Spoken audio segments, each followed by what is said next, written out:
Kau terlalu terburu-buru bergerak. Maaf, sekarang Rehan akan tahu. Itu berarti dia akan segera menyelidiki siapa dalangnya. Kau sama saja menghambat jalanku, sialan. Rumah sakit, coba ceritakan. Titah Rehan yang kini sudah berada di ruang rawat Kanaya. Laki-laki itu sesekali melirik kakak iparnya yang sedang dalam pengaruh obat tidur. Subuh tadi saat aku ingin ke ruangan Kanaya, ada 2 orang laki-laki yang keluar dari ruangan ini dengan tergesa-gesa. Ketika aku masuk dan melihat ke dalam, ternyata sudah ada bantal di atas wajah Kanaya. Jelas Dokter Leo menceritakan kejadian yang ia lihat dengan mata kepalanya sendiri. Apa dia baik-baik saja? Tanya Rehan. Dokter Leo langsung mengangguk. Untungnya aku datang tepat waktu. Bagaimana dengan CCTV, Steve? Tanya Rehan beralih pada asistennya. Sudah saya periksa, Tuan, karena mereka memakai masker dan topi, jadi kita belum bisa memastikan siapa orangnya. Steve memperlihatkan rekaman CCTV yang ia ambil di ruang keamanan rumah sakit.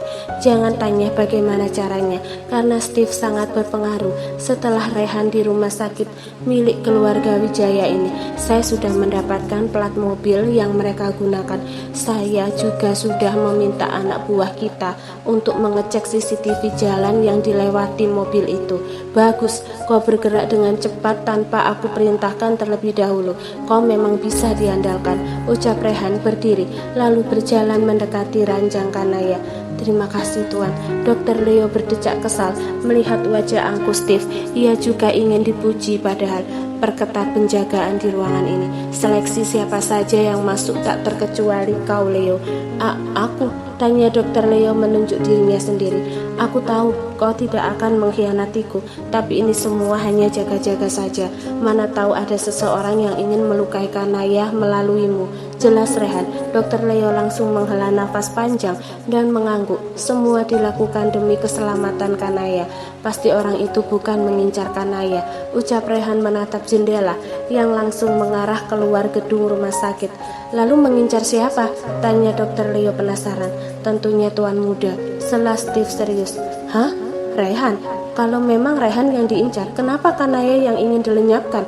Tanya Dokter Leo bingung, karena dengan membunuh Kanaya itu akan membuat Kinara frustasi dan menderita. Dengan begitu akan mudah menekan Kinara untuk mundur dari posisinya sekarang.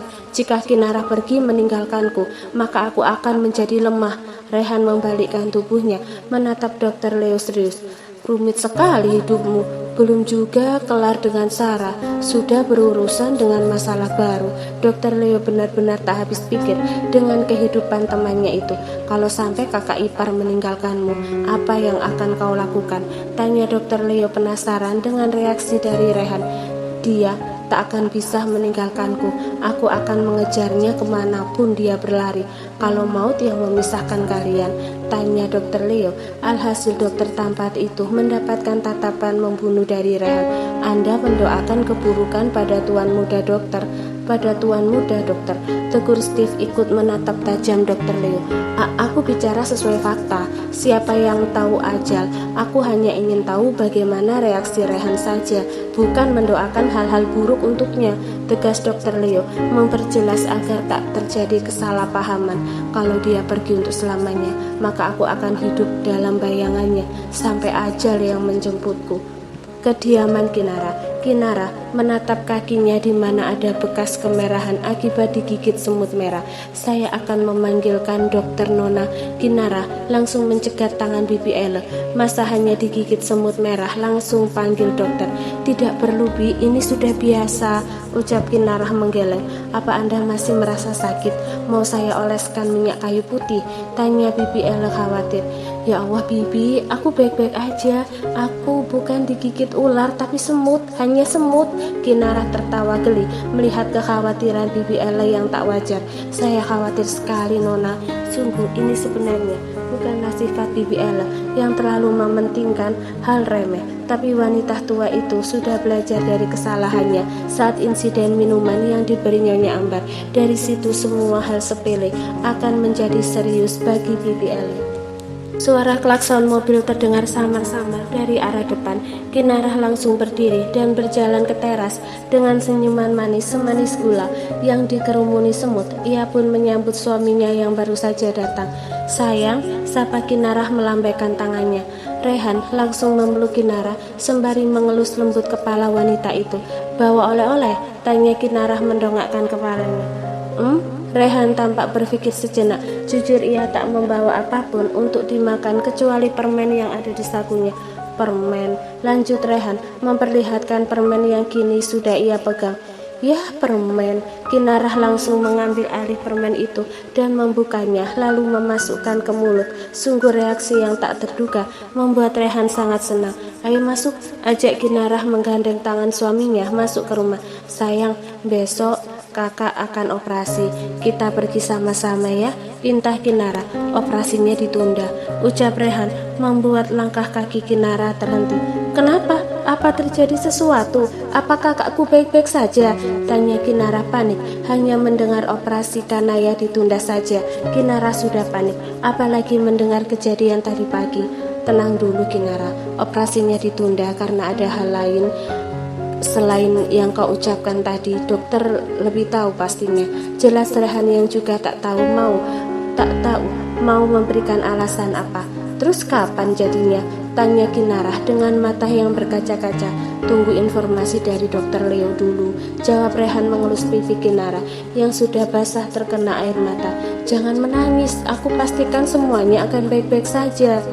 Malam harinya, Dokter Leo sudah memberitahukan jadwal operasi Kanaya. Hal itu membuat Kinarah sangat girang dan terus berdoa di setiap sujudnya agar operasi kakaknya lancar nantinya. Kini jam sudah menunjukkan pukul 9:30 malam. Kinarah sedang duduk di tepi ranjang membelakangi suaminya. 13 ronde, bisik Rehan saat Kinarah tengah meminum susu hamil rasa vanila. Sontak mendengar itu Kinarah langsung tersedak. "Pelan-pelan sayang," Rehan tersenyum tipis sembari mengelus punggung istrinya. Kinarah pun meminum air mineral untuk menetralisir rasa manis dari susu. Setelah itu Kinarah langsung menghadap suaminya. "Kenapa senyum-senyum?" tanya Kinarah pura-pura bodoh. 13 ronde, ucap Rehan mengulangi kata-katanya tadi. Jangan." Kinarah langsung menyilangkan kedua tangannya dengan pelan. Rehan menarik tangan itu agar tak menutupi salah satu. "Kau sendiri yang mengatakannya tadi pagi," ucap Rehan menyentuh bagian yang ia sukai untuk digenggam. "Tapi kan katamu 1 ronde saja aku menangis, apalagi 13 bisa KO aku," sahut Kinarah mengerutkan bibirnya. Rehan langsung menyentir bibir yang minta. "Au!" Kinarah pura-pura sakit lalu berbaring dan menutupinya dengan selimut. "Aduh sakitnya, sepertinya 1 ronde saja, aku tidak bisa malam ini." Rehan tertawa lepas lalu memeluk Kinarah sembari mengacak-acak rambut istrinya itu. "Sini, coba lihat." Kinarah memperlihatkan bibirnya yang disentil Rehan tadi. Dengan cepat Rehan langsung, "Sudah diobati," ucap Rehan langsung membuat Kinarah ikut tertawa. Sekarang waktunya remas-remas. Kediaman Nyonya Ambar. Wanita tua itu tampak menghembuskan nafas dengan kasar beberapa kali. Ada raut wajah lelah di wajahnya yang sudah nampak menua sesuai dengan usianya. "Anda sudah lelah?" tanya Regan sedari tadi memperhatikan gerak-gerik Nyonya Ambar, laki-laki yang sudah bekerja lama di keluarga Wijaya. Bahkan saat suami Nyonya Ambar masih hidup itu tampak menyeringnya. "Aku lelah karena semua tidak pernah berjalan sesuai dengan keinginanku," sahut Nyonya Ambar masih setia menatap ke arah jendela. "Sebenarnya apa yang Anda inginkan Nyonya? Jangankan saya, Anda sendiri pasti tidak tahu apa keinginan Anda," tanya Regan dengan nada santai. Meski laki-laki itu hanyalah seorang asisten, tapi Regan tetaplah sangat berpengaruh dalam keluarga Wijaya. "Aku hanya ingin keluarga yang bahagia," jawab Nyonya Ambar pelan. "Seperti apa tepatnya kebahagiaan yang Anda inginkan Nyonya?" "Melihat anakku menikah dengan wanita sederajat dan memberikan aku cucu. Aku sangat bahagia jika keluarga ini tetap pada jalannya, bukan malah belok ke arah bawah." Nyonya Ambar tampak mendengus kesal. Semua keinginan memiliki menantu berkelas dan cucu dari wanita berkelas serasa sulit ia gapai. Kalau tahu begitu, Kenapa harus pelayan itu, Nyonya? Dulu saya sudah menyarankan untuk menggunakan wanita pilihan Anda, bukan pelayan. Nyonya Ambar langsung menatap tajam Regan yang tersenyum padanya. Kau tahu, aku menggunakan orang lemah agar kita bisa menyingkirkannya setelah Sarah pergi dari keluarga ini. Tapi Anda sama saja menggali lubang yang sama. Anda seperti tak hafal karakter putra Anda sendiri yang sangat mudah jatuh cinta dengan seorang pelayan. Kau, Nyonya Amber menatap marah pada Regan. Laki-laki itu sudah terlampau melewati batasannya. Andai dulu Anda mengikuti saran saya yang satunya lagi, saya yakin kita tak perlu bersusah payah menyingkir satu pelayan lagi setelah Sarah. Tegas Regan menatap ke sembarang arah. Anda sangat ceroboh dan saya lebih ceroboh karena mengikuti tindakan ceroboh Anda. Kapan kita periksa ke dokter kandungan? Tanya Kinara saat ia membantu memasangkannya dasi suaminya. Nanti siang aku sudah membuat jadwal pemeriksaan. Kau akan dijemput oleh Steve nanti, jawab Rehan menatap wajah istrinya yang semakin lama semakin cantik. Oke, sahut Kinara akhirnya. Selesai memasangkan dasi suaminya, Rehan langsung memeluk Kinara yang hendak pergi mengambil tas kerja. Kau gemoy, bisik Rehan membuat Kinara merinding, apalagi tangan suaminya sudah berkeliaran ke sana kemari, membuat tak tahan saja.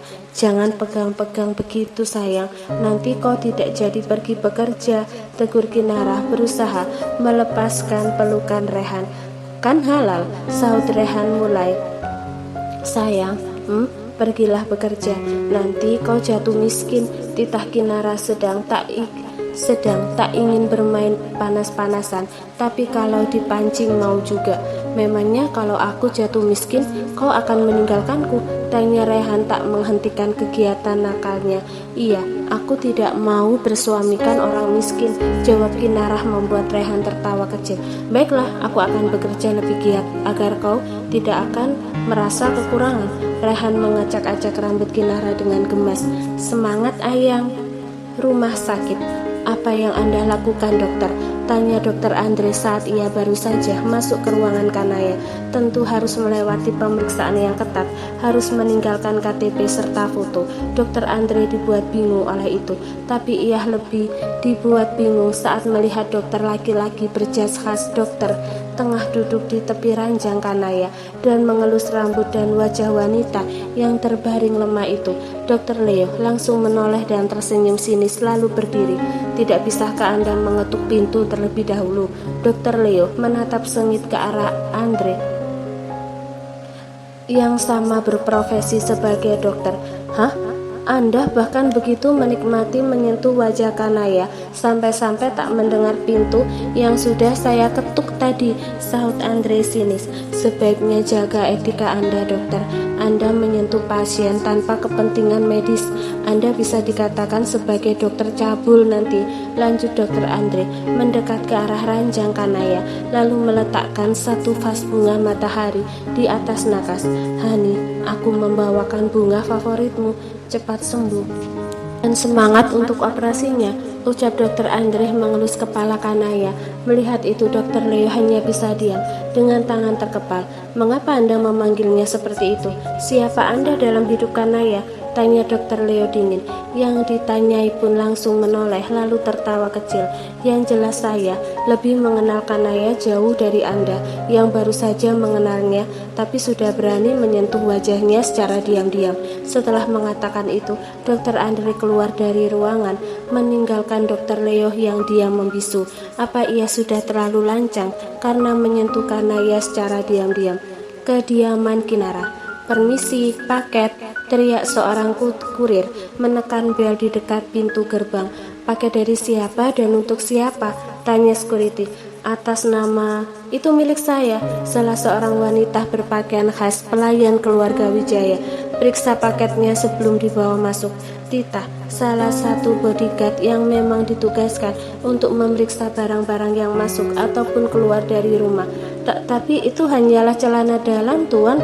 Pelayan itu tampak malu saat bodyguard lainnya membuka paketnya. Paket itu dibuka, lalu terlihatlah beberapa lembar celana dengan berbagai warna. Pipi pelayan itu langsung merona saat salah satu pria memegang celana itu dan mengacak-acaknya bersih. Akhirnya paket celana itu bisa juga sampai pada tangan si pemesan. Dengan langkah tergesa-gesa, pelayan itu masuk kembali ke rumah lewat pintu samping.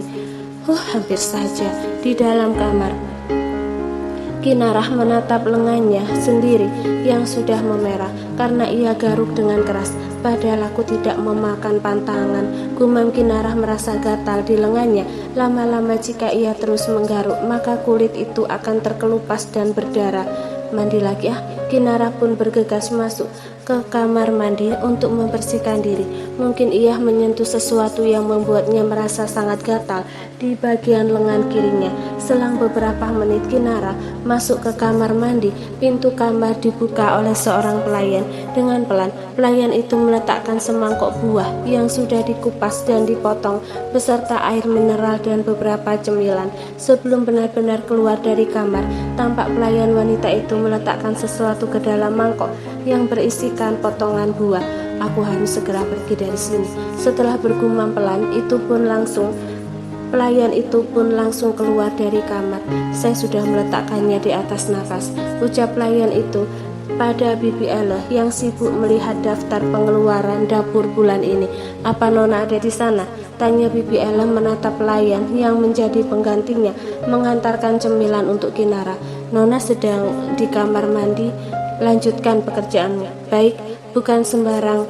Bibi Ella menyuruh pelayan untuk menggantikannya. Sebelum makanan atau minuman masuk ke kamar Kinarah tentunya sudah diperiksa secara teliti. Bahkan pelayan yang akan masuk saja diperiksa untuk memastikan semuanya aman. Namun jika tetap terjadi sesuatu setelah itu, maka itu di luar kendali. Itu berarti ada orang yang lebih cerdik dalam menyembunyikan sesuatu hingga bisa mengelabui banyak penjagaan. Di dalam kamar, Kinarah menatap semangkuk buah dan juga beberapa cemilan ringan lainnya. Ia pun membawa buah dan cemilan beserta air minum ke balkon. Ia akan menikmati cemilan di balkon sembari menikmati pemandangan langit yang cerah. Hari ini buah mangga. Gumam Kinarah menatap lapar buah mangga yang menggiurkan. Kinarah pun meraih sendok garpu lalu mulai menyantap buah itu satu persatu. Manis-manis asam, rasanya sangat segar sekali. Bahkan Kinarah sangat menikmati setiap potongan mangga yang sengaja dipotong sesuai ukuran sekali gigit. Apa ini? Saat Kinarah mengunyah buah mangga itu, matanya menangkap kertas putih dalam tumpukan potongan mangga. Dengan cepat Kinarah mengambil kertas yang sudah sedikit basah karena terkena mangga yang berair. Kinarah membuka lipatan surat itu lalu membaca tulisan di sana.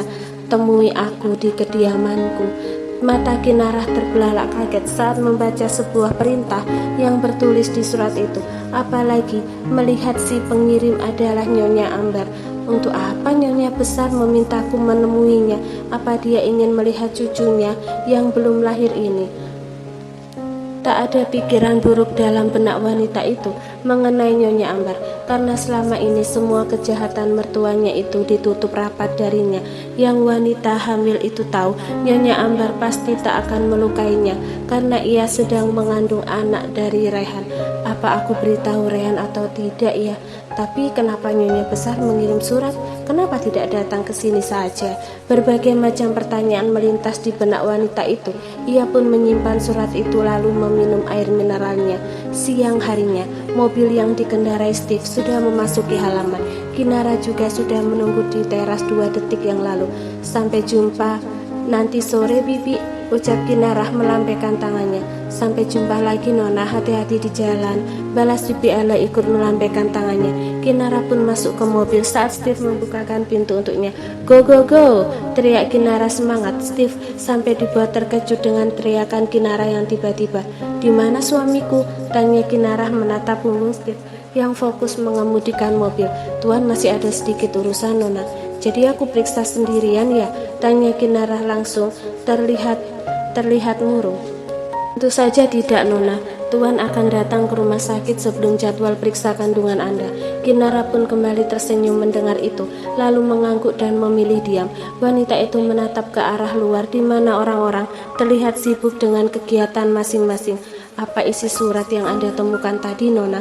Tanya Steve memecah keheningan. Surat apa? Tanya Kinara bingung. Surat dalam potongan buah, jawab Steve membuat Kinara melongo. Bagaimana bisa kau tahu?